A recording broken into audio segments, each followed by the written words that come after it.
It's 4 o'clock in Los Angeles, and you know what that means, don't you? It's time for another exciting episode of Taxi TV Live. Woohoo, baby! This week, starring special guest star Mr. Keith LuBrant. Yeah. Woohoo. Man, that audience is hopped up and raring to go. And thank you, fake band. Thank you, fake audience. And welcome, Keith. How are you, What's happening, Michael? How you doing? I'm doing well, thank you. Let me bring down the volume a little bit there. Okay, so just so everybody knows, obviously we're doing this remote. Keith is not sitting across the desk from me here in California. I'm in his closet right now. Oh man, I'm not going to touch that. I am so not going to touch that. Where are you actually? Tell everybody what state you're in. I am in New Jersey. So It's southern New Jersey. It's about 20 minutes from Philadelphia. What exit? Only people who live, people who are old enough to remember Firesign Theater and live in New Jersey know the what exit joke, but okay. I'm not going to spend our valuable time on that. Keith and I have become good friends over the years. I've known you, I don't know, for at least 10 years now, probably? Yeah, probably 2007, probably, yeah. Wow. Yeah. So... Congratulations. I mean, he hit a milestone. I saw it on our forum, I don't know, a few weeks ago. His milestone is that he's had his music placed in 750 TV shows. That's a huge deal. What makes it even more amazing is that Keith actually has a family. He's got a wife and a daughter, and he's got a day job. And yet, in his so-called spare time, he's managed to make enough music and the right kind of music. 750 TV shows. How do you feel about that? It's very cool. Every once in a while, I got to stop and think about that. You know, how fortunate I am and we are to be able to do stuff like that. And like you said, a guy from South Jersey, doing something like that is pretty darn cool. It's well, actually, I've got questions, so I'm going to try and follow them today. I'm going to be a good host.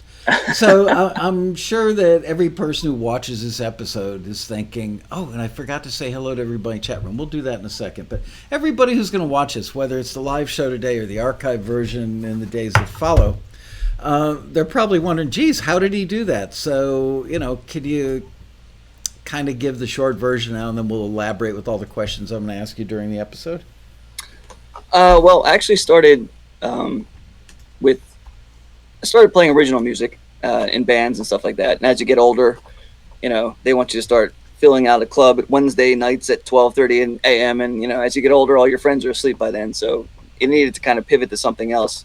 And music licensing was a nice option. Actually, my wife suggested it at the time. Wow, she's like the perfect wife. Yeah, she is.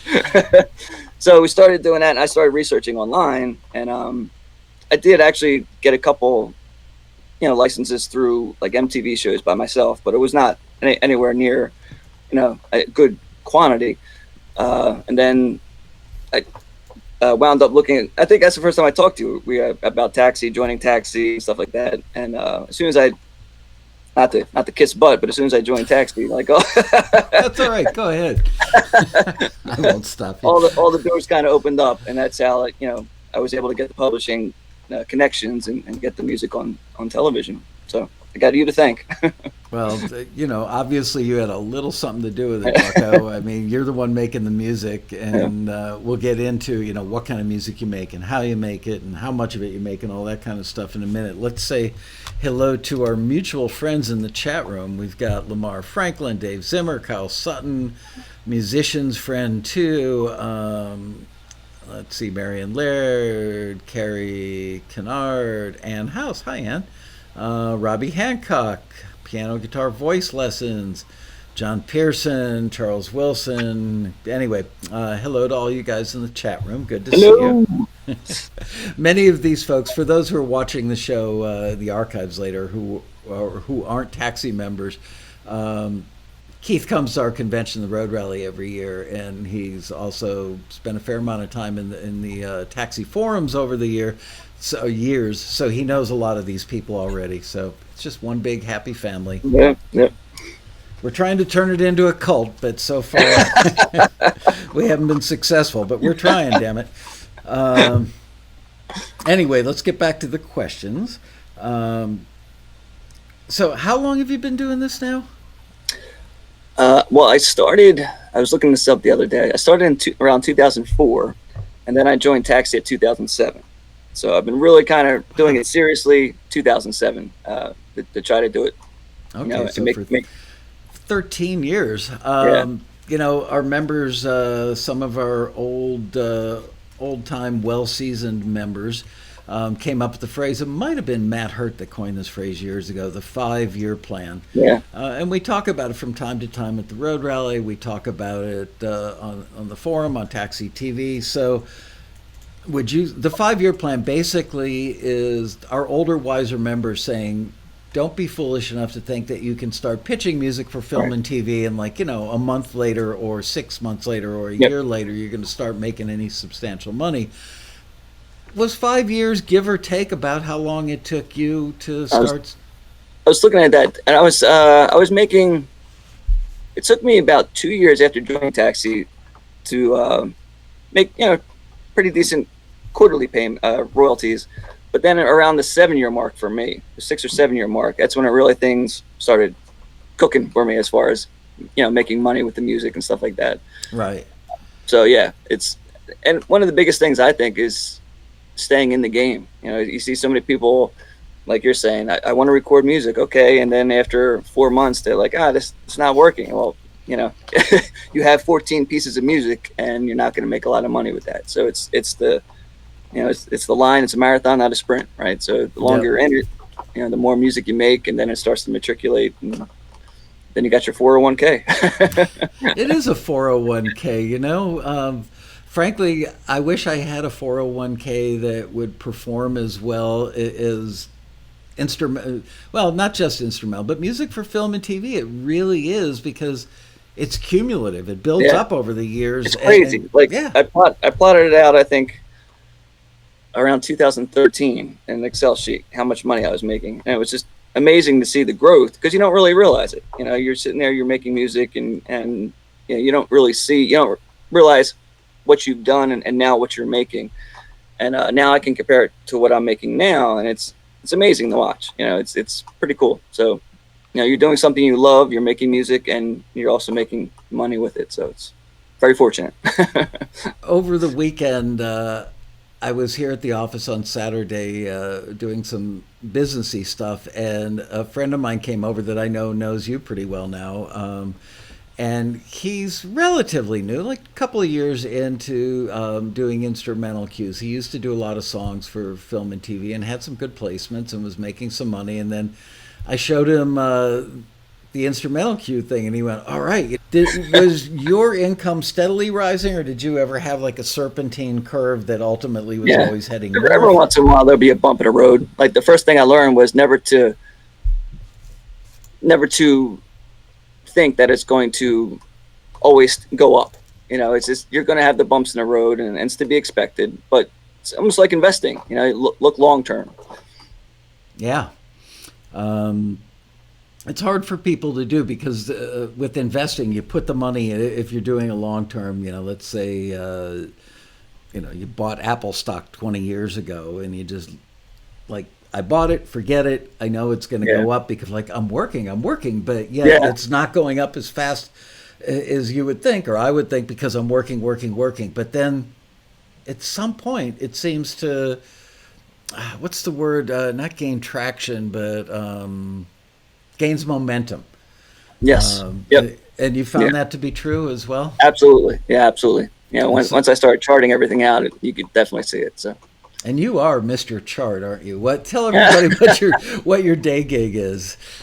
I'm a computer programmer for a lens optical company. So they supply glasses for like BJ's, JCPenney, Sears, and all that. Okay, so yeah, you're used to working with like wireframing stuff, or laying out spreadsheets. Yeah, I mean, it's basically, there's a lot of custom programming that needs to be done, because there's no off-the-shelf programs for optical. So it's something that we do. Right. Well, that's cool. Yeah. I'm sure that whatever part of your brain that has made you successful at being a techie has probably also been really valuable as far as keeping you organized in your musical endeavors, not just kind of, Yeah. oh man, I feel kind of groovy today. Maybe I'll sit down and create a Yeah. piece of music. Yeah, it helps. Even with the website design, back when you're trying to make a website, you're that technical side of things is a blessing too. So Did did you want to be a rock star? I mean, when you were at some point in don't your we life. all? Don't we all? I never did. Actually, I'm that No, weird guy that I looked at the Beatles and I wanted to be Jeff Emmerich or George Martin. Literally, really? at 9 years old, I knew I wanted to Wow, be the guy bossing them around rather that, than the guy standing on the stage. that's pretty cool. I've never. I mean, usually you start music because that's you see a rock star and you want to be like that. I did, so I started. Had the long hair back in the I guess late '80s probably. Wow, do you have any pictures of that laying around? I do, I do. No, I mean now that you could hold up to the Oh camera. no, not now, no, no. I don't want that in YouTube eternity. I want to see a picture of you with long hair. That's Will funny. do. But you started out. I mean, and he wrote music for the band, original music, and I kind of cut my chops that way, and it kind of helped me to where I am now. So Um, what kind of music were you doing in that band? it's like kind of Bon Jovi-ish, pop rock kind of. All right. Yeah. But it was fun. But I was kind of one of the biggest mistakes when I started doing music for TV.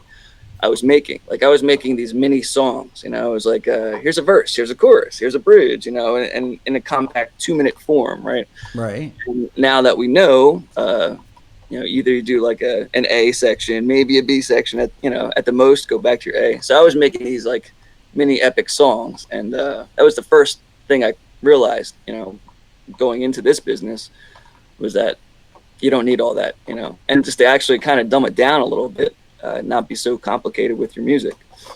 Because everyone, as a musician, they want their stuff to shine and show off different aspects and check out this, but you really don't need it. With our mutual friend on Saturday was because he's a real craftsperson. He's very meticulous. He's very picky. I'm sure everything he does, he takes it to a level that probably surpasses where it needs to go.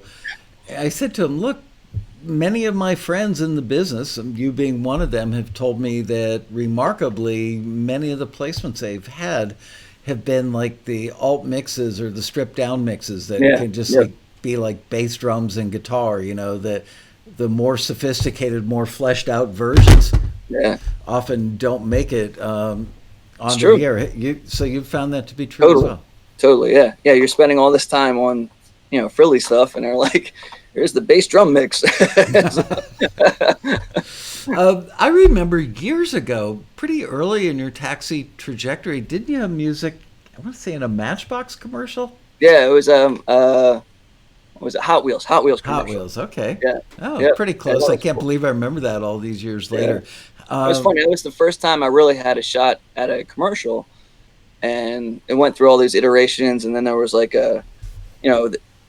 we're going to show it to a bunch of 6-year-olds and see how that goes, and you're going, so you're on pins and needles, you make a couple edits, and then it worked out. And so, and the publisher at the time said, it's not always like this because it was my first time. I'm like, this is great, Now that you've got your own kid, who at the time you didn't have, Olivia, how old is she now? She's 7, yeah. Okay, so can you imagine a room full of Olivias determining the fate? I mean, yeah, obviously they needed to be relatable for that demographic, but still scary. Be like, I wish it was more pop driven. Like, what? You're 7. Right, exactly. Well, from her living with you and watching, I know she watches Taxi TV every now and then. I've seen pictures of that. She would probably make a statement like that and probably be on the money. And if I'm not mistaken, a mutual friend of ours, brother, sings or wrote the Paw Patrol theme, which she watches all the time. You're kidding. Mm-hmm. Oh, you've got to tell me who that is. Not in the show necessarily, but because I've got two grandsons in Orlando that watch Paw Patrol. Yeah. And probably we have a granddaughter here in LA. And so, I mean, they'll think that I'm really cool if I know that guy. You're hip. because generally speaking, I can tell they don't think I'm that cool. Um, so, what were some of your earliest like aha moments or things that you went, oh, other than the 2 minute song Yeah. going by the wayside was a good example, or were there others? Well, that was really big because I was doing that a lot in the very beginning, and I wasn't really seeing the results. As far as I'm doing now. The other aha moment, I guess, was I still remember to this day. It was the first listing. I just joined Taxi. I'm like, all right, I got this. I was like, piano, solo piano. I'm like, solo piano, I got this, right? I know, all the white keys. I can play that. So I started playing, anything in the key of C that could help me out, and I submitted like 5 listings, or 5 pieces of music. All got rejected, and because I'm not the best piano player, like. But in your mind, you see solo piano, you're like, oh, I can do that, like island cues. Yeah, I can do island cues. I've been to Jamaica. That has nothing to do with it, right? But that was the biggest thing I learned too, is to read the listing. I know you talked about that, I think last week, is read the listing and make sure you have a focused, outlook of what needs to be done for that song, instead of going, oh yeah, I can play pop rock. It's like, well, what kind of pop rock is it, and are you good at it? So that was a big one. And the other thing was just not getting too complicated with things. Like I'm a guitarist. That was like that's my main instrument. So I didn't want, in the beginning, I was kind of featuring the guitar, and really that kind of gets in the way of dialogue, as far as writing stuff. So when you're writing melodies, if you're writing melodies, make it very simple, not too high on the registry. That way it doesn't get in the way, and just very simplistic. I tell everybody at the rally that I talk to, it's just like, just kind of dumb it down. No one's here to, you're not getting judged for the music that it's not good enough, even though you think you're awesome. You're not going to get points off. You're still going to make money. That's such an interesting and true statement, because like, I get it. Runners want to be the fastest runner. Fine artists want to be the best painter that draws the biggest audience. People want to be loved for what they create. They want their work to be loved as well, which is an extension of them. So I worry that people think, oh, there's that guy Keith on Taxi TV talking about dumbing it down. But in the end, you've probably heard me say this at the road rally, you can paint houses by day to earn a living, and support your nighttime endeavors, which is creating your grand opus. So, okay, so you're dumbing it. I'll tell you what. What? Go ahead. I'll tell you what I do is about it. It seems like every 7 years I write an original CD, because there you go.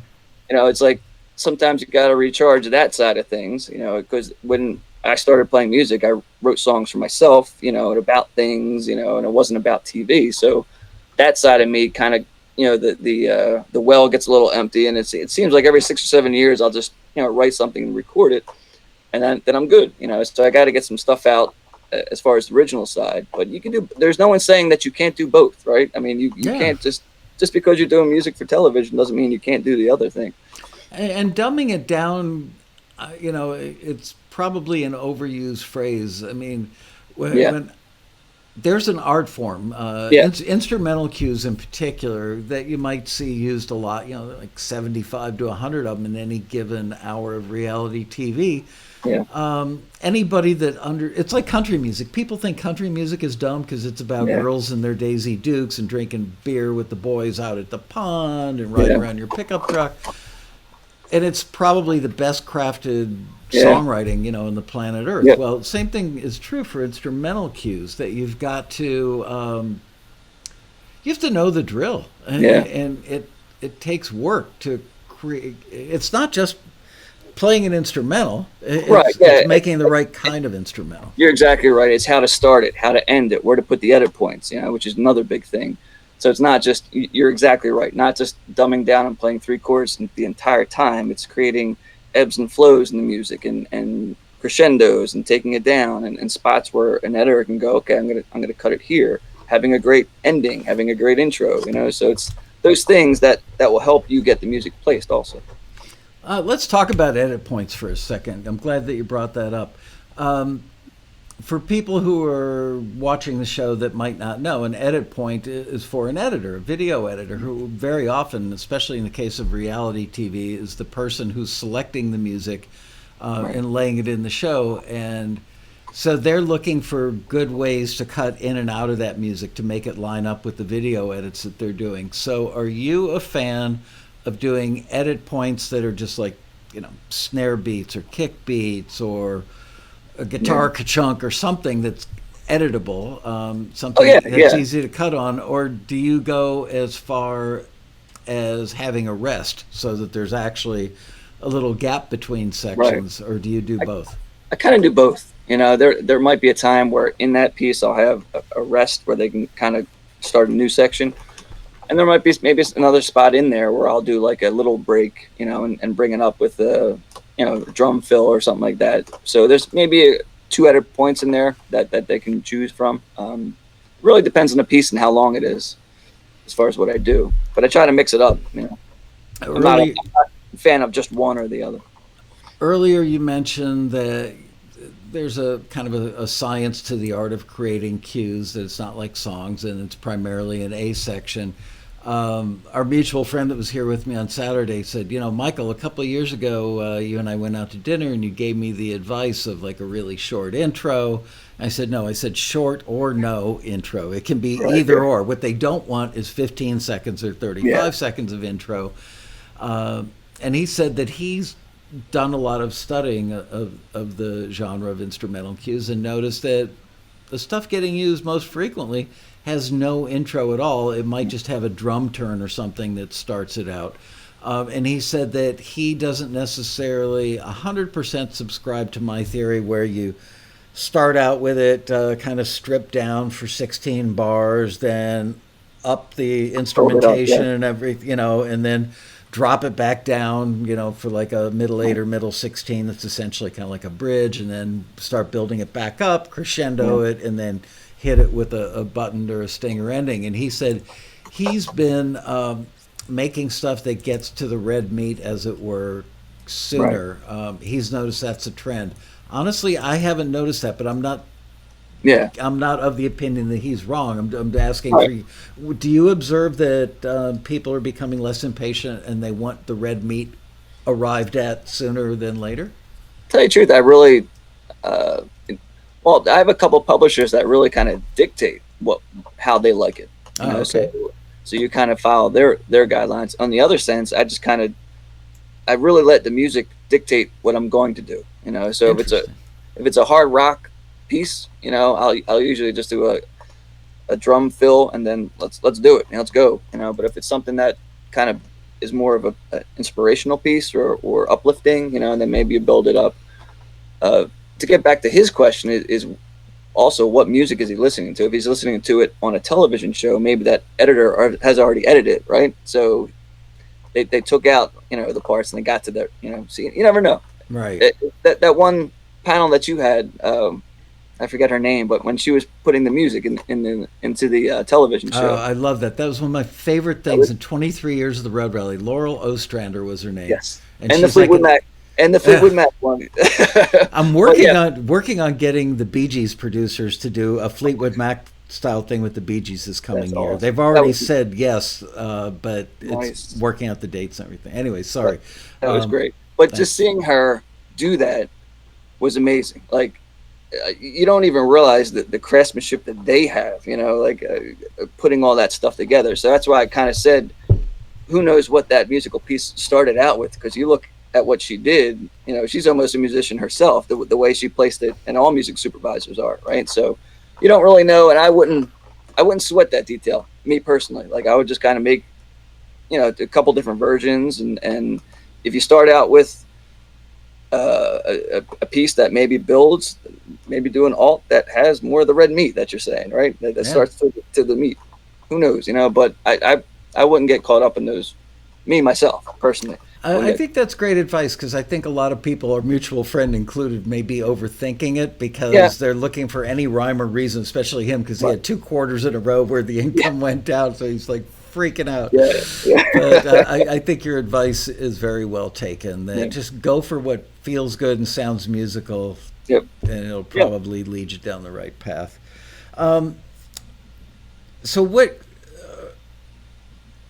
I know you're primarily a guitar player, but you do play keys, Yep. and you're pretty sophisticated. I'm thinking in your studio chops. Yep. What genres do you work in most of the time, and are those genres dictated by the needs of the industry or by what you're proficient at? Well, I usually do anything that's guitar centric. So my main instrument is guitar. Mainly do a lot of pop and rock um, side of things. Not too much on electronic side. I've done mashups with guitar and electronic stuff, but my main bread and butter would be rock, pop and rock. And I guess with your second question, the publisher usually kind of would say, "Hey, I need something garage rock like so and so," or "I need something pop rock uplifting like so and so." So I kind of use those guidelines. I rarely just write unless, well, no, still a publisher would say I need an album's worth of this, right? So I'm not usually writing just to write something. I usually have guidelines, and I'm blessed with the ability to do that, right? So it's not like I'm just writing something to go into a shelf, and like I have the ability where a publisher's saying I need this for either show X or show Y, and usually it gets placed. So it's again another blessing where it's awesome. I like the fact that you count your blessings. Yeah. I think it's important that people recognize that they're fortunate, and most of Yeah. my friends who are successful have that in common. I think it's a nice thing. It's not just things that people talk about, but they actually feel it. Well, you think about all the people that are doing this, right? I mean, all the people that just in probably California alone, Los Angeles, and all the big cities. So here's a guy in South Jersey who's, doing okay, so it is a blessing. Well, you've carved your own path. I mean, some of it is the person you are, the personality that you have, the character that is wrapped up inside your body or your brain. I think that all goes into the formula. It's not just who's the best musician, who Yeah. makes the best music. Doesn't matter as much as the whole package. Right. The work ethic and all that stuff. Yeah. Tell us a little bit about your home studio, because I think some people who are new to especially the instrumental side of the film and TV game, might think, "Oh, yeah, well, I'm sure he's got a studio much more sophisticated than what I've got, and he's probably got a room built inside of a room, and No. I could never do any of that stuff." So tell us about your Yeah. studio, which I think is sitting right behind you, right? Yeah, it did shrink once our daughter came. No. But I started out with a Pro Tools, a Windows machine. I usually use Superior Drums, Easy Drummer, something like that, for drums. I got a MIDI controller. I don't know what it is. M Audio controls all the sounds. Guitars. I just bought a Kemper Profiler, which is an amazing piece of gear. Not to break your heart. What? I was recently the recipient of a Mooer. Do you know Mooer pedals? I heard you talking about this. Yeah. So I keep watching reviews, because now that they sent me one, they were very kind, and they sent me one because I'm putting together a little home studio. That was my resolution for 2020, is to get back into doing something musical, Okay. rather than just running the company all the time. So I saw this thing, and I saw videos on YouTube, and guys that own Kempers are going, this thing's like 98% of the Kemper, and it's $400. Wow. So I got one, and so far all I've done is plug my Strat into it and just keep hitting buttons and listening to sound. I swear, it's like, who needs an amp and a microphone? I'm sure the Kemper. I know the Kemper is beloved by all who own them, but it's a little depressing for a guy like me who loves mics and wires. Well, and that's another thing that I needed to do, right? So when you have a baby, a newborn, or any they sleep, right? It'd be great to crank. I have a Marshall half stack. It'd be great to crank that up, but it's just not doable. It's not feasible. So I needed to find something, and I was using there are a lot of good plug-in modelers. I'll admit. I'm trying to think. STL just came out with one. Neural DSP is another great one. But I just needed something that I could record direct. Right. obviously acoustic, I can't, I'm going to mic that. I just bought a Slate virtual microphone, Oh, which, really? I'm very and they're familiar with that. How? really good. Like, Wow. I'm thinking, all right, I got it on a stupid sale. I'm like, all right, I'll give it a shot. And it really, really is good. So I was pleasantly surprised with that one. So it's basically what I have. And so I'm able to do a lot of stuff direct, and I'll work at night, which doesn't really make a lot of noise at all. And then, yeah, so What do you everything's have kind for your monitors? Atom A7s. I Oh, think, yeah, okay. makes sense. Yeah, Yeah, those get a lot of love. yeah, Jonathan Kane from Journey, who was our keynote at the Road Rally this past year, as you well know, yeah. I asked him what his favorite monitors were, and he said Genlex, that the people at Genlex take great care of him. He's got a studio in Nashville, and Okay, he's got one in his house as well in Florida. And he loves his Genlex, but he also mentioned that he loves his Atoms. nice. Um, Yeah, yeah, and it's not infrequently that people tell me that, so that's yeah. cool. Yeah. I had like NS10s, and a lot of people can mix on them. I couldn't. I know you have them in the back there. I couldn't get a feel for the low end, like for some reason, and maybe That's because there isn't any. but I mean, I found myself just guessing, right? It's like 80 hertz. Okay. So maybe if you started with it, but I couldn't do it, so I needed to get something where I could feel it a little better. And I had something else before that, and then when I got these, it was night and day. So I'm really happy with them. In my control room in Florida, back like in the late '70s to the early '80s, I had a pair of Yuri 813s, which were the first time-aligned monitors. As my big monitors, that's what you crank up when the band comes Yeah, back in yeah. the control room, make their shirts all wiggle. And then I had a pair of JBL 4311s that were mounted on stands just above the meter bridge. And I remember making the transition when I moved to New York, going from JBL 4311s to the NS10s, going, where's the bottom? There really isn't much bottom. Now, did you have like an issue mixing to get used to No, that? because ultimately you just get used to whatever you're using, Right, yeah. especially in that environment, and you take your mixes out. I actually had a Sony Pro Walkman, which was an all metal, heavy duty Walkman that cost like Yeah. $500 that Sony gave me like a million years ago. And the thing sounded better than a Nakamichi cassette deck. It really was just amazing. So I would check most of my mixes on that thing, using a pair of like AKG foamy open ear Yeah. headphones. So it took me about 90 days, I'd say, to get used to the NS10s. But you're right, even here in the office, I mean, they're not set up in any sort of acoustic environment. It's just for me listening to music late at night when I'm here and on weekends and stuff. But um, yeah, the bottom, you just you Yeah. guess until you zero in on where it is, and then you just stick with it. But Yeah. Yep.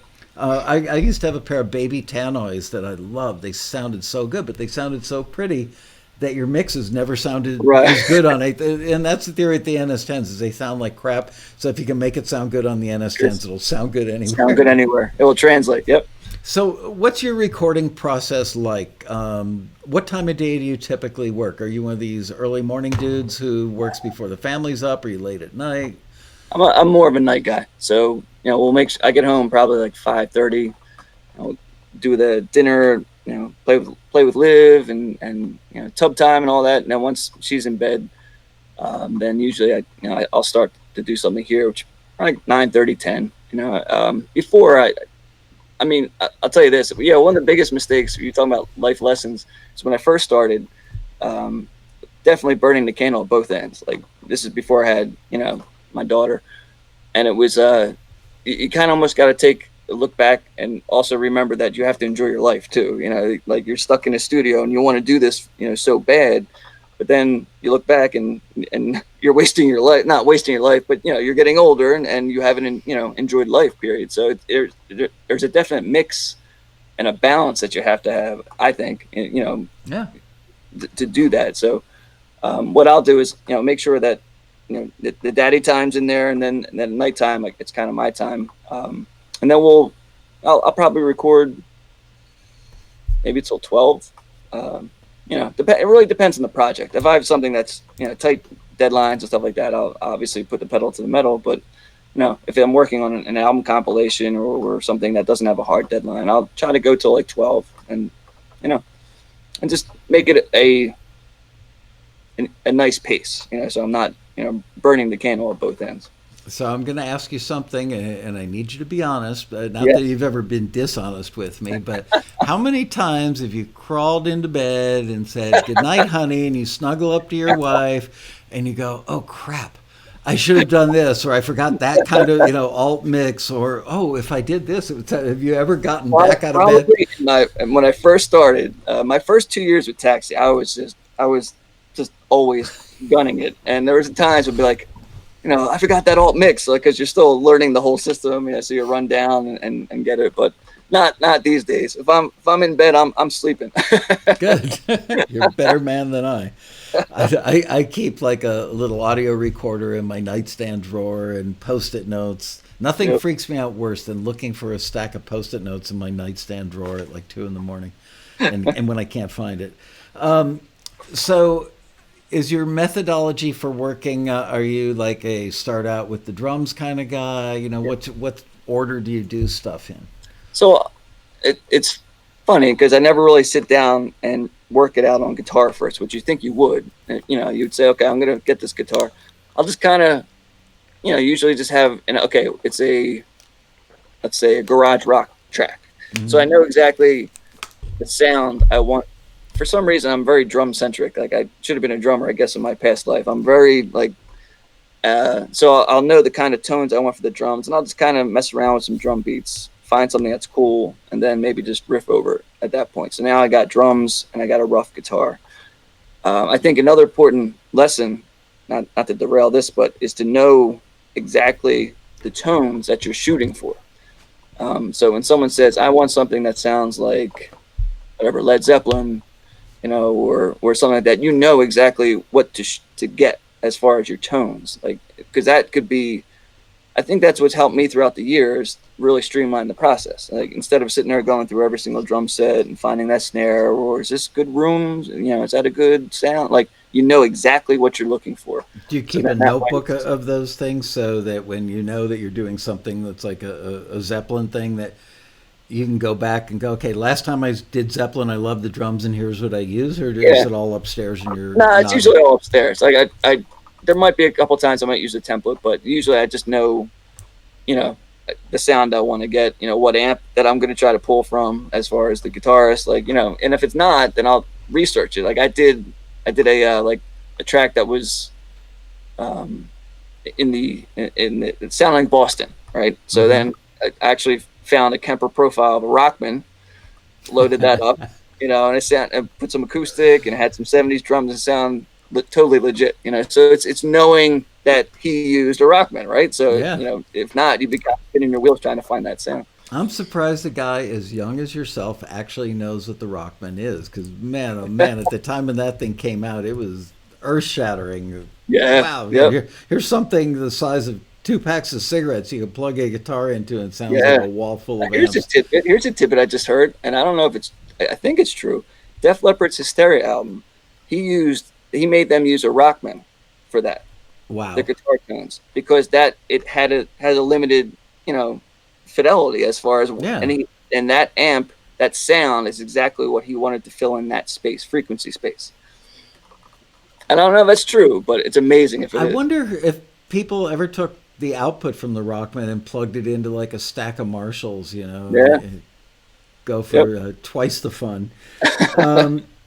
So when you mix, let's say you've laid down your tracks, and it's a guitar-centric, basic kind of rock cue, and you mix, is there any difference in the style of mixing that you employ, for cues versus what you might do for a record? Not really. I mean, I start with the drums, trying to get the relationship of levels and try to just do a level mix, right? So then you get your drums kind of going, and then you level your bass, guitars, anything else you got going. You just got to get a straight static mix. And at that point, try to dial in the guitars and the notch out frequencies for the bass and drums. A lot of times I'll bus a lot of things. Like if I'm doing a lot of guitar work with different tracks, instead of like just doing one major EQ for every single guitar track, I'll kind of bus them and see if I can get a general EQ for them to shape it. depending on the track. But if it's like 4 different rhythm tracks playing the same thing, I'll bust them, and then I'll just do one EQ move there. So Nice. yeah, yep. So it's just, and it's also another thing is knowing the frequencies, which I Yeah. would say is a great thing to learn. Like if you know that I'm getting this very nasal honky kind of tone, where to grab that frequency and notch it out, or if my bass is too woofy, know to that, take the filter and filter it out. So those things also save time with getting a cue done quicker, right? Instead of trying to figure out and mess around with different EQs, knowing exactly what one to pull, what to do, helps too. So, Do you use an actual bass? yeah, yep. Oh, okay. I got a Fender 5-string jazz. Nice. Yeah. I about I don't know, I think a month before the road rally, so it was like October, I think, of 2019 when I started thinking about setting up a little home studio. Um, I bought a bass online. I can't even remember the brand, but it was a Chinese knockoff of a jazz bass, Okay. and it was like $98. I'm not kidding. And the thing arrived, and my son-in-law works at Fender, and he came over for dinner one night, and he's like, really looking down his nose at it first. It's like, hey, dude, I dropped so many hints that you should get me a great deal on something from Yeah. Fender, and it didn't materialize. Okay, so I shopped abroad, and I found this thing. It's freaking amazing. Is it really? Yeah, it's. That's amazing. I mean, again, so far I've only plugged it, like in the mower and listened to it in Yeah. headphones. But the frets are microscopically wider than the neck, so they tend to tear up your fingers a Yeah. little bit, and I've got to take that and get them sanded off. Yeah. Yeah. Other than that, I mean, the heft, the tonality, the neck is super good on the thing. The paint job is amazing. Everything about it, even the tuning pegs are like better quality. You would expect that they'd be like pop metal pieces of crap, and Yeah. they're not. They're actually really good. Amazing. It's Yeah. amazing what compared to when I was a teenager, what instruments are coming out now. Yeah. It really is. It's a great time, I guess, to start out with music. So how did you find? Well, first of all, let me tell everybody. No, actually, I'm going to have you tell them what Composer Catalog does. But Keith invented a program. I'm guessing it was born out of your own need to organize your own stuff for film and TVs, for submissions and just organize your catalog. So how did? Now tell them what it did. Then I'll ask, or what it does, and then I'll ask the question. So I think we all start out with an Excel spreadsheet, and we put our song titles in, and the information about it. But it got to the point where it was just unwieldy. Like it was just a crazy spreadsheet, and then you're trying to figure out what's signed, what's not signed, and what can I pull? Publisher calls, I need something. What do I have? I got to find it right away. And I'm like, this is kind of ridiculous. It was getting to the point where it was too much. So I was like, well, wait a second. I'm a programmer. I could probably do something. And a lot of people are great with macros and Excel. I'm not. I'm not. It just, I don't know. It just doesn't really hit me. So I was like, all right. So I just started messing around. I programmed a basic, program, database backend, and I showed a couple of our mutual friends, and they're like, "This is really good. This is helpful, and I could use this." And I'm like, "Well, yeah, this is trying to help me out." And they're like, "Yeah, you should probably sell this." I was like, "Really?" I was like, so I kind of refined it to the point, where it got to the point where I could never stop because I was always thinking of ideas, right? So I'd be like, all right, oh yeah, and then 6 months later, oh yeah, Well, what better than rather than having some disconnected techie guy developing, a guy who's an actual user developing is the and best. I think that's and not to toot my own horn, but that's the beauty of it because it's made by a composer, right? So we know kind of things that we want to see. And that's why I offer a free trial because everyone has different needs. And I'm not saying that this is the end all be all because I know it's not. Someone has different needs, and it's just something. It's a tool to help. If it helps a composer, great. If it's not your style, that's cool too. But it's basically a database system that you enter all your information in. Your who wrote it, session players, publishers that are signed to it, genres, instruments, keywords, description. You can actually link an audio file to it. The one thing it doesn't do is write to the audio file itself. A lot of people ask me that question. So there's no embedding of the metadata into the file itself. It's a database system. So Right. but what happens is then you can spit out reports that have custom filters. So you can say, okay, show me all the songs that I don't have signed. So then you press a button and it lists everything out. Oh, that's so cool. Publisher Z calls and says, hey, I need heavy metal. I'll set up my filters and see what I have that's available. And there's different, you can export all the information. So if you want to try to, throw it into a lot of times publishers have requirements as far as metadata and stuff like that. You can just kind of export it and copy and paste it into their paperwork and stuff like that. So it's and the nice thing about it is I'm always improving it. Like I've already had 4 major free updates that hasn't cost anybody, but there's now track profiles where you can set up. Say I always work with publisher A. I'll set up this profile of publisher A. So anytime I add a new track, I'll just attach it to publisher A. I don't have to retype all that information in. So that's neat. Yeah, it's pretty cool. And I get a lot of feedback from composers, and I take that feedback and whatever I can do to help it, I'll just program it in. That's the best part is rather than developing it, if you worked at a company and they were building software for their customers, they're a little bit closed off. You're right in the thick of things, man. Yeah. Through all your friends, and you've got many, in the taxi community that are using composer catalogs. So the feedback loop is wide and instantaneous. Yeah. And the one thing that I need to kind of juggle is there's a lot of people that ask for taxi specific stuff. It's like, hey, I'd like to know what I submitted. I'm like, okay, well, I can't do that, but I can add a custom track status, which you can make up a track status and say, I entered song A and my track status, I just made up one called forwarded to taxi, right? Mm-hmm. So you can make whatever you want up.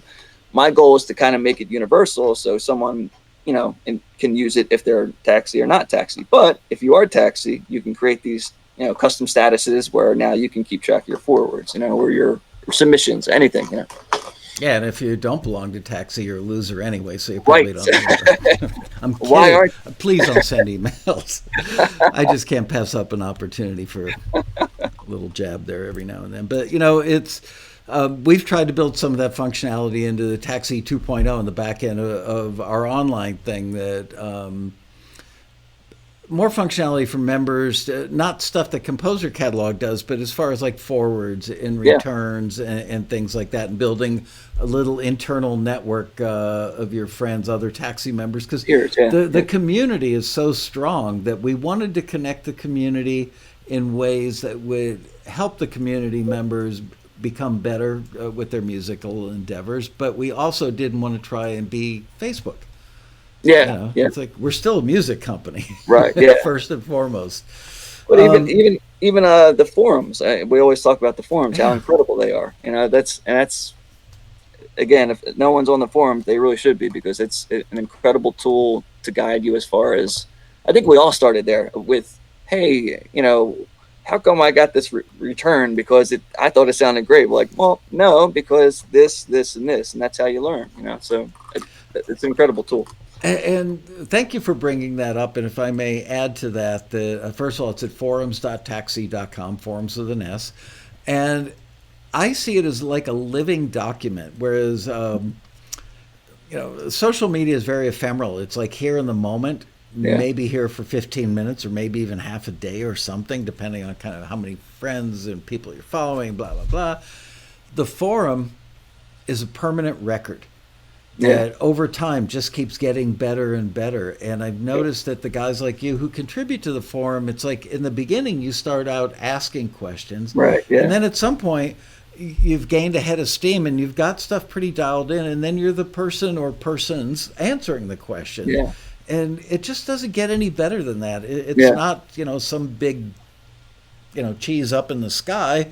It's other people like you, and much like the Road Rally, the community, the willingness to help, and kind of the lack of competitive spirit is just, I don't know how that happened, but I'm happy that is a beautiful thing about the rally and the forum. But it's just like I've done a couple of the mentor sessions, listen to people's music, and it feels so good to kind of put them on a path, right? So like, because we were all not, you start out somewhere and you need that guidance as what to do and how to improve your craft, and it really does feel good to give back. Once you kind of have an idea of what you need to do, then you kind of can pass that. And it is true. Usually it's like a cutthroat thing. Like, I don't want to, give my secrets away, but everyone's, it's amazing.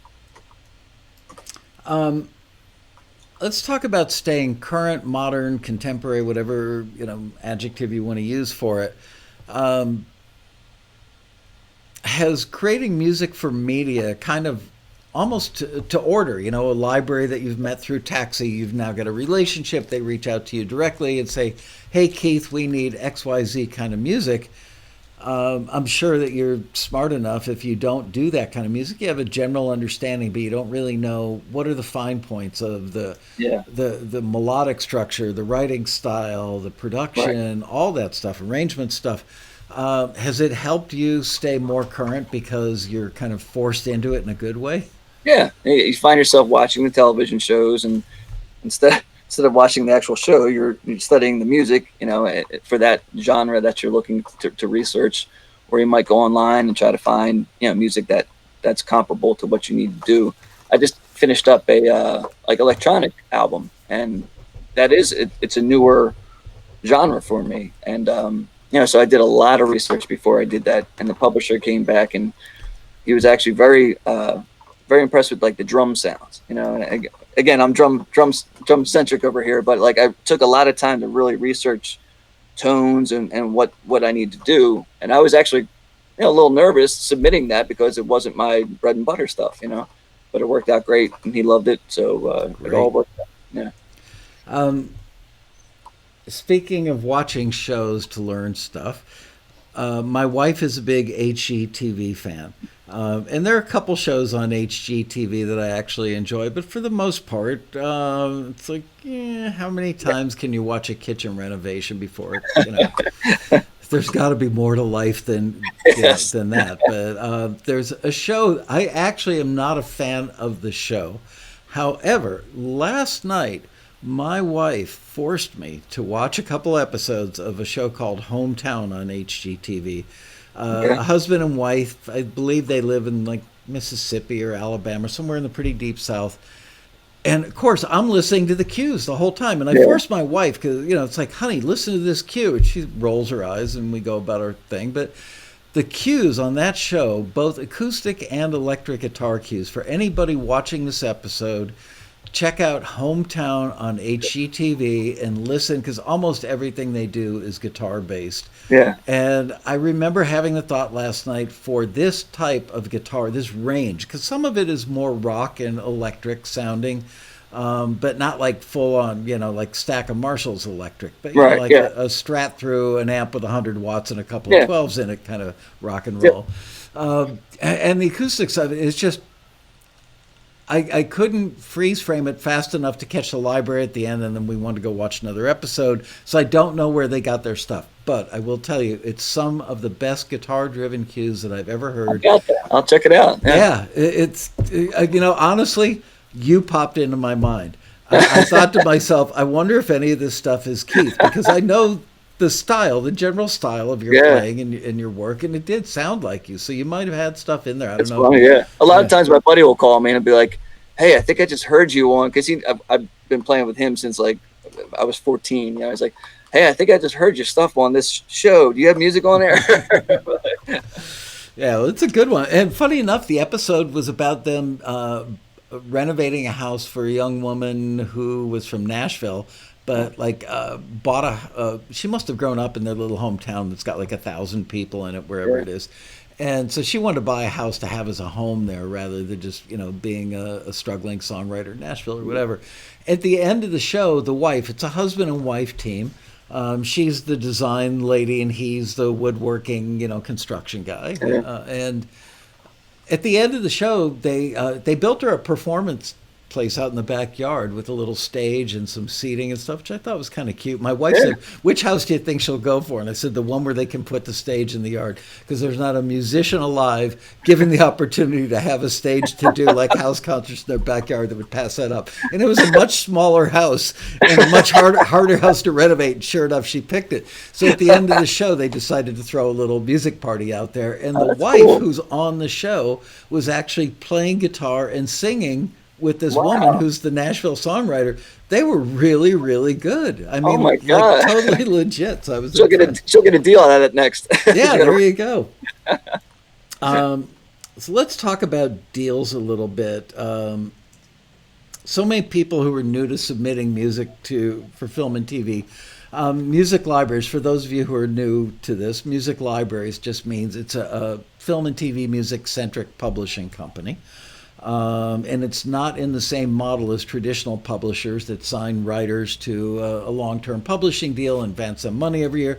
They sign pieces of music and often don't give you any money up front for it. Sometimes they do. Most of the time they don't. And they take 100% of the publisher's share. You keep 100% of the writer's share. If they place it in a TV show, basically, if they make a buck, you're making a buck. So that's the short version of that. People are afraid of submitting their music because they're afraid they're going to get ripped off. Did you ever have any of those feelings when you were first starting out, or had you researched enough to know better? In my mind, they were just like, I would. They were so I can make them, I guess, quickly. I was never attached to them, and that's another lesson. I think also is they're not your babies. Right. You keep them for the best opportunity. Just let them go, like Frozen, right? Let them go, and my daughter. Right? I was going to say, how many times have you seen Frozen? And does Olivia have the Anna dress? We just had to buy one of those for our granddaughter for her upcoming birthday. $80 for an Anna dress. Crazy. Anyway, don't get me started. But I mean, like, when you make it, just make another one, right? I mean, that was my biggest thing. I was never attached to them. And doesn't mean you love it any less, doesn't mean you put less time into it. You still make it with the same amount of ability and love, but this is what you do. This is your job, right? So if you were a singer-songwriter who wanted to, just, that's something different. But if you're writing for television and music, write instrumental or vocals, just that's your job, right? I mean, so understand that this is going to go and you're going to make another one. That one's going to go and you're going to make another one. You're going to keep on doing this. And don't get attached to them. It's the people that we talk to in the rally. I've been a member for a year, and I submitted 4 songs. Nothing's happened, or 4 tracks, and just keep on submitting. Right, submit. Right, what's it? Right, submit. Yeah. Forget, beat, wash, rinse, Absolutely. I hear this from members a lot. We all of us on the staff hear this from members. I've been a taxi member now for 9 months or a year and a half or 2 years, and I'm getting forwards. I've had 14 things forwarded, and I haven't heard. He's laughing already. I've had 14 things forwarded, and I haven't heard from any of these companies. I understand it. It's got to be frustrating. Your stuff goes out there into the ether, and in your mind's eye, there's somebody sitting there going, "I can't wait to hear that music from Keith LuBrant. Oh my God, that's the best music I've ever heard. I'm going to call this guy up and, Keith, can you make music for everything I do?" And that's not. I love the fact that you're laughing at this. But better yet, I'm going to call him and make sure he listened to it because I'm sure he loves it. So That's right. Call him up. That's right. The infamous follow-up call. Right.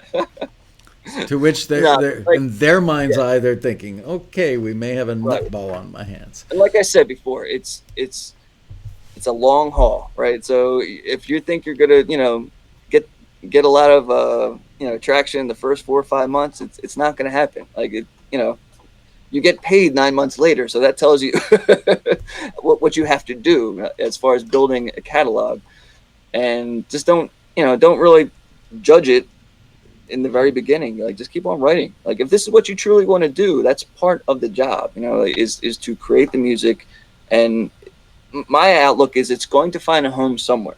There's never going to be a wasted track, right? So if a publisher said, hey, no, I can't use that, I'm not gonna be like, oh, I just wasted all that time, because there's another publisher that I'm sure is going to be able to use it. It just didn't fit that one, you know, Yeah. opportunity. It's not about the music being liked or loved. It's about the music being right for that publisher's client base.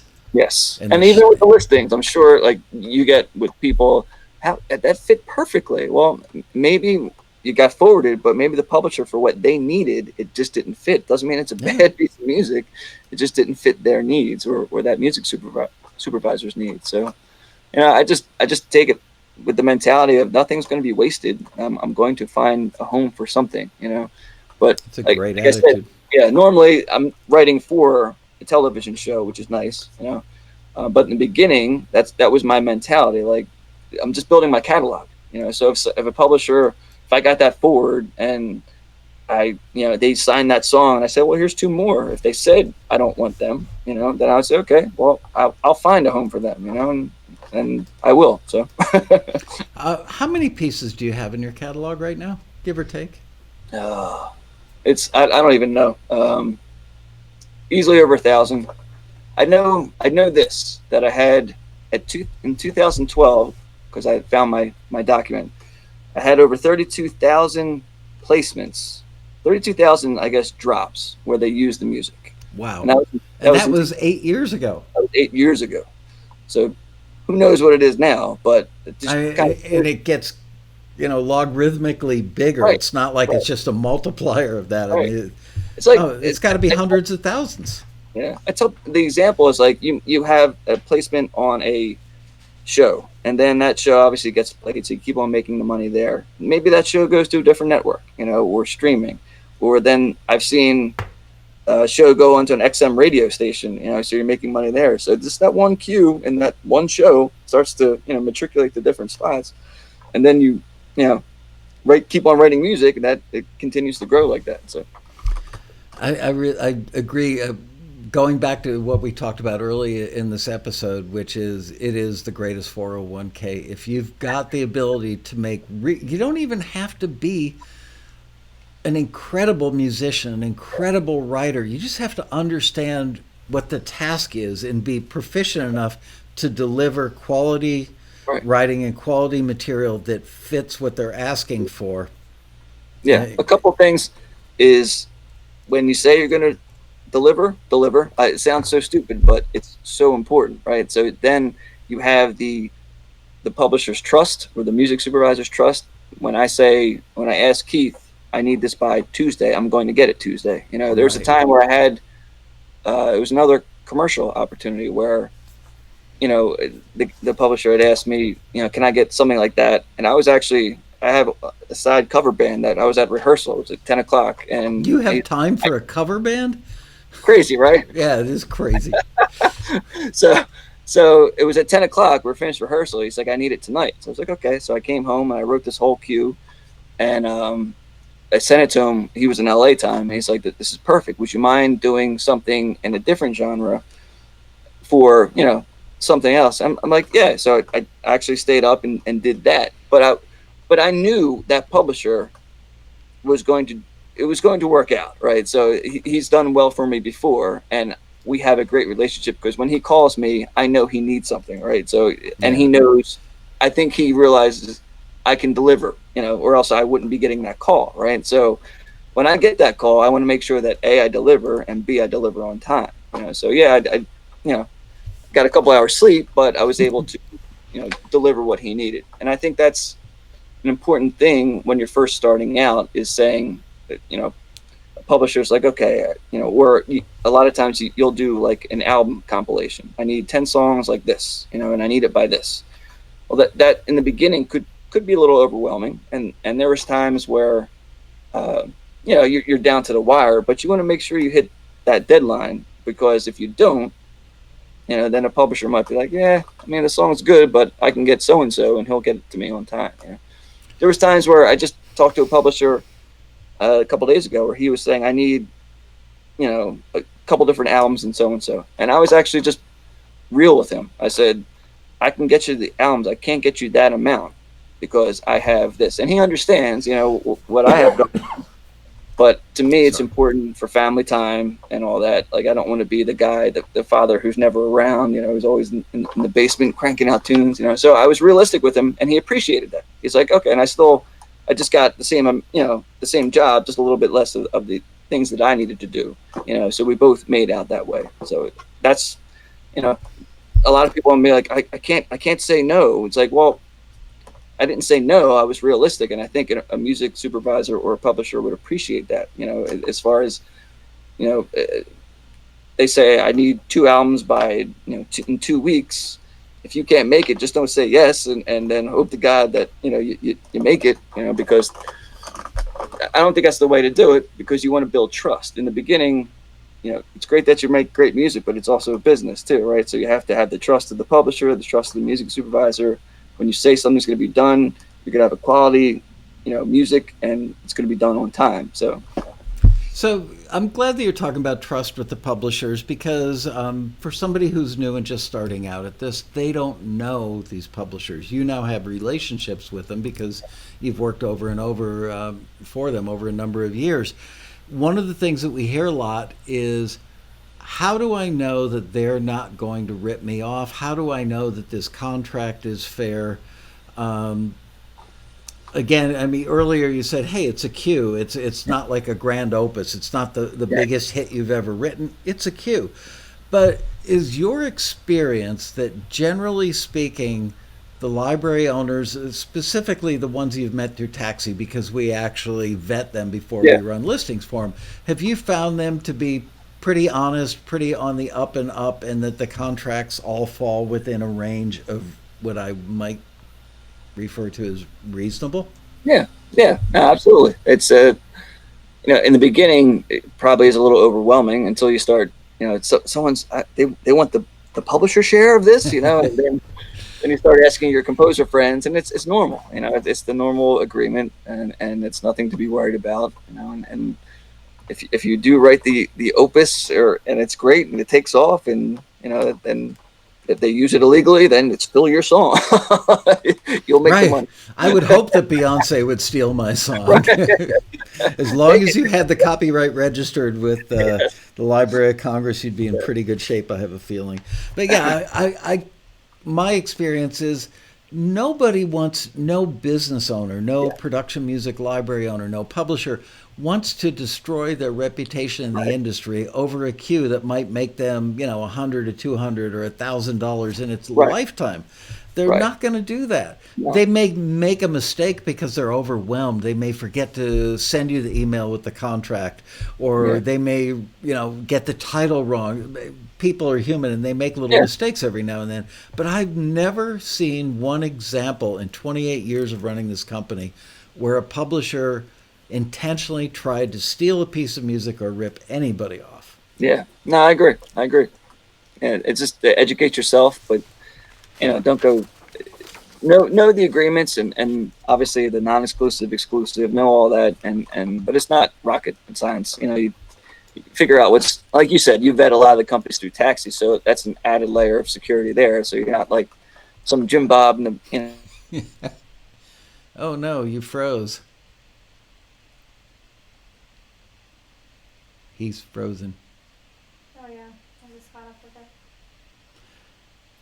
Streaming is working fine here. Well, it's not working so fine here. So I think we may need to fire the show back up. Let me try something here. I'm gonna call him real quick. Okay. Yeah, it was on his end, so it's not his connection. All right.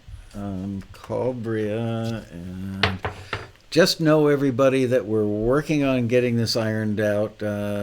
Keith has frozen, and we're not talking about the Disney movie. I'm going to let the ladies figure this out. And while we're frozen, check out my new... I got a lava lamp. I can just send him the link again. Bria doesn't even hear that. Okay. Hi Keith. You actually froze on the live stream. I don't know if you were able to see that.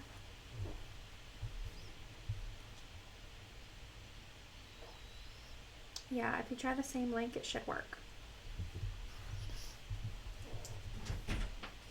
No.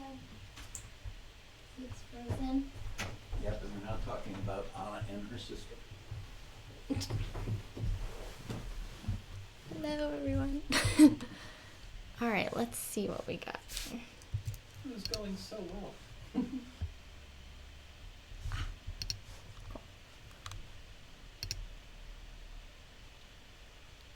Oh wait, were you able to rejoin?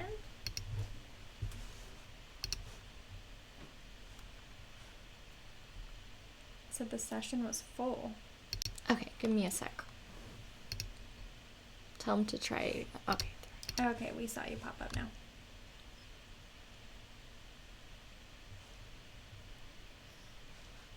Give me a sec again. Sorry, please hold, guys.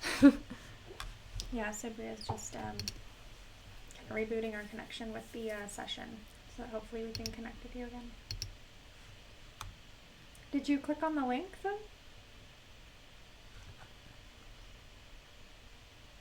Yeah, but try clicking the link again. Oh no, here we go. Cool. Thank you. All right, cool. Give us a second, guys. I'm just going to add him back into the frame, and then we'll be good to go. Sorry about that.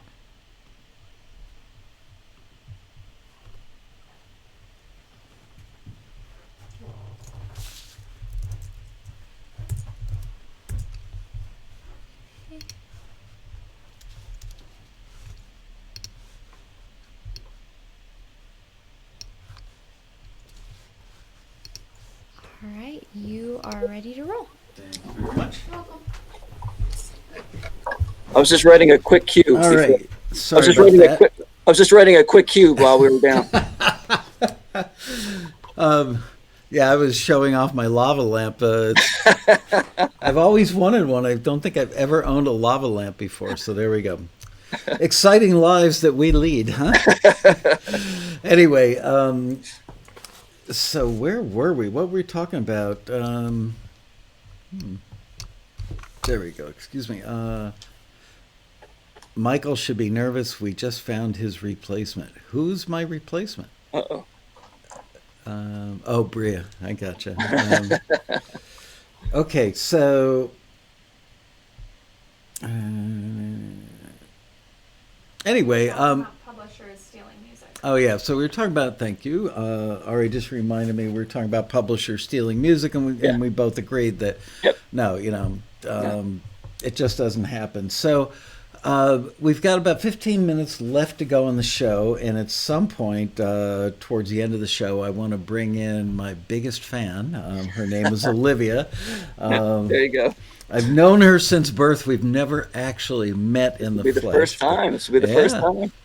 But actually, I saw the picture of us watching Taxi TV when she was a baby. Yeah, absolutely. That made it into the staff kitchen here at the office so that everybody could see it. All right, so let's do some Q&A. Man, you've been a great guest, by the way. Just Thank you.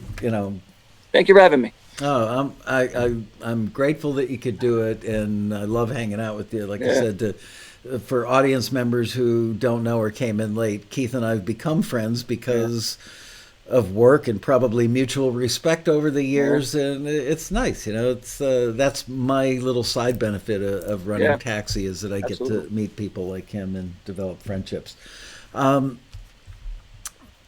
Somebody asked earlier, how many pieces, how many forwards did you have before you got your first deal? Somebody else, I think, asked how many pieces, I can't remember, how many forwards. I personally am not a fan of this math because it's different for everybody. I don't think you could do that math, to be honest with you. And that was probably back in 2007, so I would have no idea. But I just know that I struck out a lot in the beginning because I thought I could do everything, right? So I think the takeaway from that is you can't do everything, So start with your meat and potatoes, your best genres, kind of try to get them going and then expand. That was the beautiful thing about Taxi, is like, I joke about it now, but I was doing, rock and pop guitar stuff. But then I started branching out and I did island cues and I did, electronic cues, so that I was able to kind of expand, but I guess I knew enough to know that in the beginning,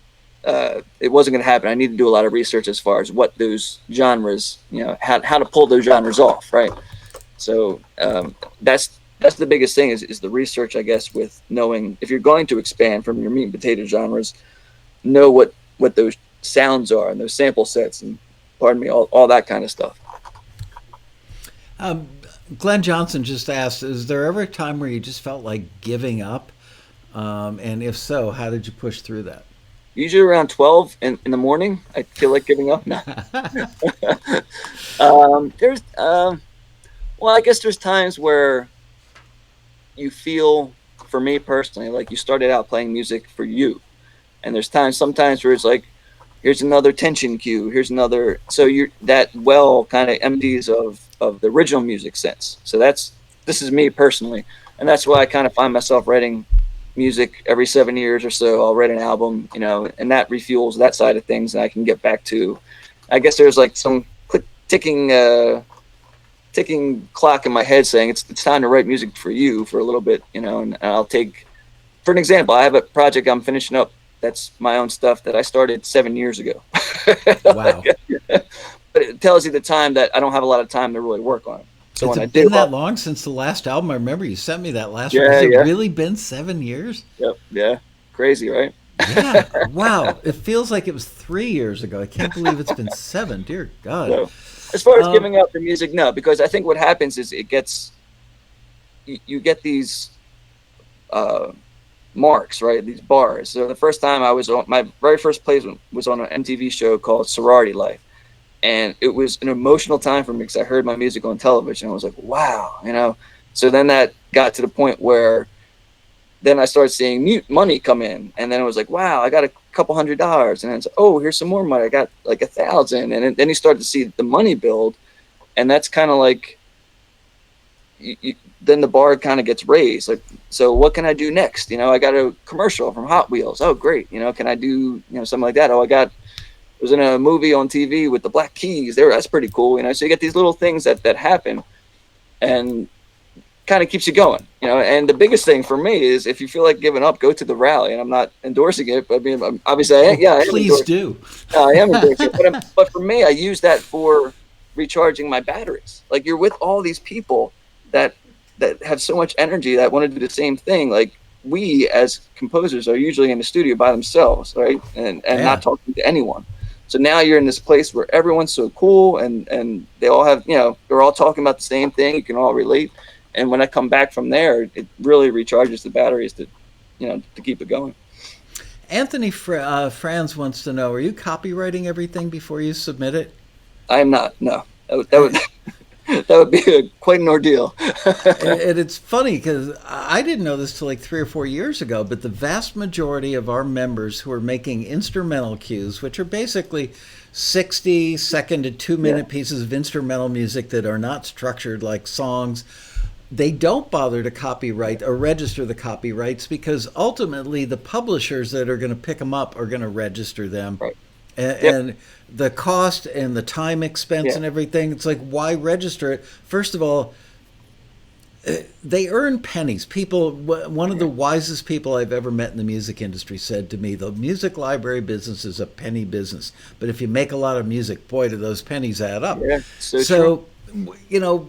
Copywriting something, registering the copyright for a cue. We talked about this a little earlier. So what if somebody steals it? Not that anybody does. I can't say with absolute certainty that you won't have somebody copy your piece of instrumental music.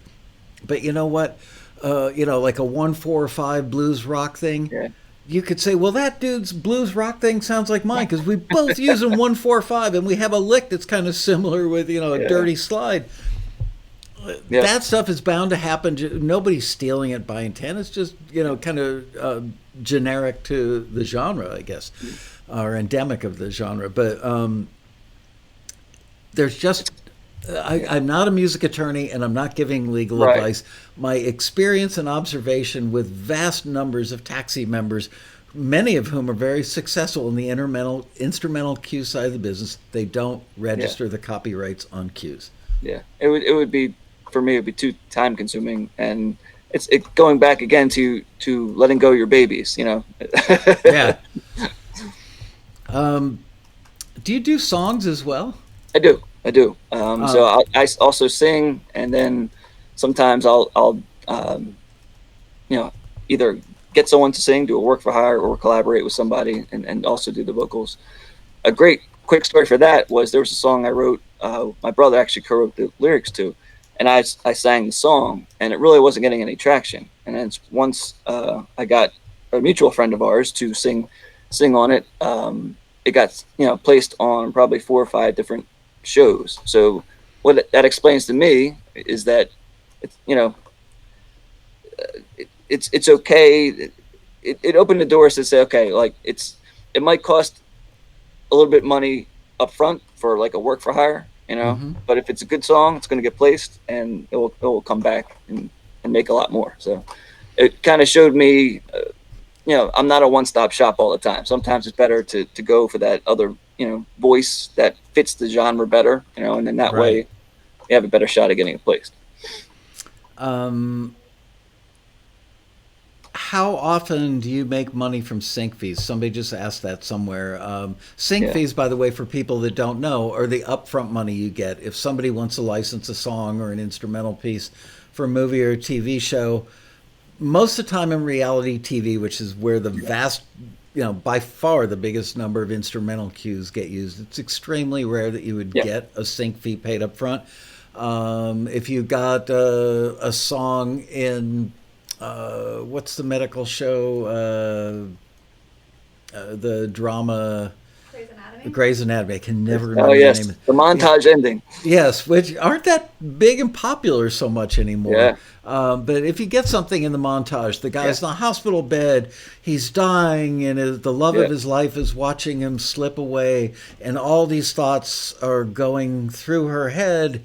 And the song starts to play, basically filling in what she's thinking. The lyric is filling in what she's thinking. So that's an example of a song getting used in a montage where there's no dialogue going on, and that would typically pay in like $2,500 to $5,000 sync fee range for a pretty big TV show. How many times in your career have you gotten sync fees like that? Like the montage, no. But it might get sync fees like 1,000, maybe 2,000 at the most. But it's few and far between for me because I don't do a lot of vocal stuff. But I've had I always joke around. I'm like the jukebox bar guy, right? So I'm the guy that's getting played out in the jukebox. It always seems to be placed there. But there are other times where I'll have a nice placement. But the majority of my work is instrumentals. So I kind of equate it to like you have a boatload of instrumentals compared to not as many songs, right? So it could go either way. I think it's nice to have a good balance. For somebody who's just doing vocals, it'd be great to do instrumentals to kind of balance it out, and it's good for some of the instrumentals to, if you can't sing or whatever, collaborate with other people and try to get that side of things going because diversify and eat more eggs in different baskets and great advice. Yeah, there just aren't that many places where you can get songs used. I mean, might be background source music, meaning that it's allegedly coming out of a jukebox, in a bar scene or something. Yeah. But those are usually 1 or 2 or 3 per episode at most. Maybe a montage, at the end of an episode or something. But the vast majority of usages, at least in the world of television, are instrumental cues in reality TV. They use 75 to 100 per episode versus a drama using 3 or 4 songs in an hour. Yep. So, I would put my money on the same horse you did. Speaking of adorable kids, is Olivia in the room with you? She is not, but I can, let me see if I can grab her. Hold on 1 second. All right. Okay, everybody, he's gone. Let's leave. Just come back to nobody here. I got to get earbuds with a longer cord.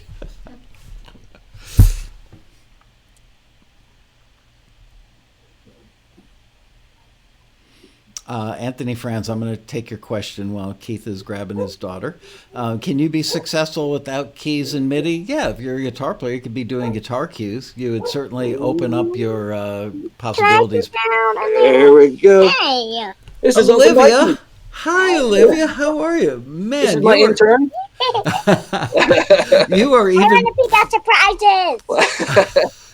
You are We're even on prettier YouTube than right the now. last Can you say hi to picture that I everybody? got of you. Hi. You are a gorgeous little girl. So one day, I want to play the piano. Oh, hold on. You get the shaker, right? There we do that. Oh, there you go. Really, Olivia, if you start making cues now, by the time you're ready to retire, you'll be a multimillionaire. Just saying. All right, we gotta go. Okay, you go back upstairs. Yeah. All right, say bye to Uncle Bye, Monkey. Liv. Great, great to see you, kiddo. Thanks for coming down. Say hi to your mom. Ann House says, too bad she's so shy. Yeah. Somebody just Go see mommy. Somebody just asked if I could play a couple examples of your music, which I'm not going to do in the show because I wanted to get the information out there. Yeah. But I do want people to hear your music. KeithLuBrant.com. Say it again slower. KeithLuBrant.com. KeithLuBrant. I once said to Keith many years ago, I said, how do you pronounce your last name? He goes, rhymes with Lou Grant. For those of you who are old enough to remember the Mary Tyler Moore show, Lou Grant was her boss. And ever since that, whenever I say your name to people, I go, rhymes with Lou Grant. I always get a smile. I saw that on the email and I laughed out loud. Yep, I've never forgot that. That's such a great, I don't know what they call it, a mnemonic or something. Wow. I am like, I could go for another hour, but I know that we've got 2 minutes left here. So let's take one more good question. Or is there anything that we've left out that you'd like to talk about that I haven't bothered to ask yet? No, biggest things is don't think of them as babies. Keep on writing, keep on submitting. Everything's, you're building a catalog, so if you don't get a forward from Taxi or a publisher, you're still building your catalog, and it's a numbers game, and you got to stay in the game in order to make traction. So that's, I guess, the biggest takeaways from me. Nina Harris just posted in the chat room. She said, I'm perplexed by comments that strings and brass don't sound real enough when I splurged on the BBC orchestra. Can you advise better instrument libraries? And I'm not sure if Nina means, and we don't really have time to get too elaborative on this, but if she means that she actually got the real BBC orchestra to play cues, or play charts down a wire, or if she got a library that had the BBC orchestra. But go ahead. If it is a library, it would be all about articulations, velocities, and making it sound realistic. If you're hitting a note that's at a 127 MIDI, the whole entire time, it's not going to sound realistic. So it's knowing how an orchestra would play the bow, what instruments, and stuff like that. It's just really knowing the orchestra itself and how the instruments work. It's amazing how many people will spend $800 on library of strings and then forget that violin players don't use a 32-foot long bow. That's so true. 2 minutes later. Here's a question. Does Composer Catalog work with OS X 10.15, Catalina? Catalina, we're just working on the update. And I just got, today, I believe, the update. That was actually a tough one. So probably in the next couple of weeks, we'll be ready. Yeah, I've heard a lot of things don't work with Catalina yet. Crazy. I haven't updated because I like my computer just the way it is for now. It really threw it for a loop. But a couple of weeks probably. And where can they learn more about, or where can they get the free trial of Composer Catalog? Right. So if you go to composercatalog.com, you can download the free trial. The only limitation is it's a 5-track maximum. So all the other options are open. It's completely open. You can experiment, see if it's good enough for you. I'm also updating it right now with a couple new free updates. I think I did like 3 other updates before that. So even if you buy it, doesn't mean it's going to stay the way it is. I'm continually improving on it. So. Okay, so remember, everybody watching the show, when we go off air or tomorrow, it takes a few minutes for YouTube to actually, render the show and get it up on YouTube as an archive. But go in the comment area down below the video and comment your real name and tomorrow we're gonna, or whenever I said the deadline is, I think midnight tomorrow night, California time. We're gonna shut our eyes, take the flying fickle finger of fate, go up and down the list, and go bingo, bango, and whoever we pick, we're gonna actually have Keith send you your very own free copy of Composer Catalog. Yeah, man. Yeah, people will love it. Keith turned me onto it while he was still developing it. I was very impressed, and he's done a great job. And you can tell he's a smart guy, a very thoughtful guy.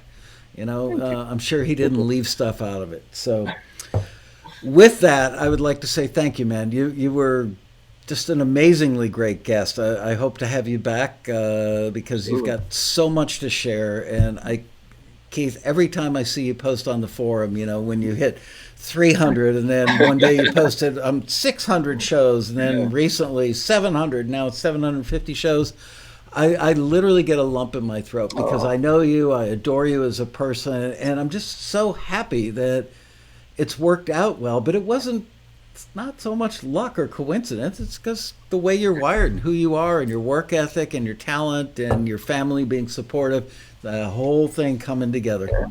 Right back at you. I love you too, and I love what your company did. It really opened the doors. I couldn't have done it without you. So I truly, from the bottom of my heart, thank you. Thank you, Keith.